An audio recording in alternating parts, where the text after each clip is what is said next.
Asia কাপের প্রথম ম্যাচে রাতেই মাঠে নামছে লিটন বাহিনী হংকং এর বিপক্ষে। বাংলাদেশ পথচমকে পা কাটে, এটা অনেকবারই আমরা দেখেছি। হংকং এর বিপক্ষেও এমনটা হতে পারে, কারণ তাদের বোলিং স্পিড ও বাংলাদেশের যে ইতিহাস সেটা বলে যে বাংলাদেশ নতুন দল বা ছোট দলের সাথে বারবারই হেরে যায়। সেটা খেয়াল রাখতে হবে লিটন বাহিনীকে। এবং হংকং এর সবচেয়ে বড় দুশ্চিন্তার কারণ তাদের পেস বলের একজনেরও গতি 130-এর উপরে নেই, যেটা হয়তো বাংলাদেশি ব্যাটারদের বড় দুশ্চিন্তার কারণ হয়ে দাঁড়াতে পারে।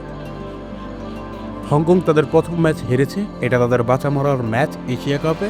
আশা করি বাংলাদেশ পচাসমুখে পা কাটবে না, মুস্তাফিজ, তাসকিন ও লিটন বাহিনীরা পেরে উঠবে। তারপর আবার আফগানিস্তানকেও হারাতে হবে এই এশিয়া কাপের দ্বিতীয় রাউন্ডে যেতে হলে। তাই আজকের ম্যাচটা খুবই গুরুত্বপূর্ণ। হংকং এর বিপক্ষে কোনোভাবেই খেল হারানো যাবে না। কিন্তু বাংলাদেশের যে ইতিহাস, বাংলাদেশ যে কোনো সময় তাদের পুরনো রূপে ফিরে আসতে পারে, হংকং এর সাথেও হারতে পারে। সেটা খেয়াল রাখতে হবে লিটন বাহিনীদের, তানজিব সাকিব ও পারভেজ ইমনদের। নয়তো প্রথম ম্যাচেই হার দেখতে পারে হংকং এর মতো দলের বিপক্ষেও।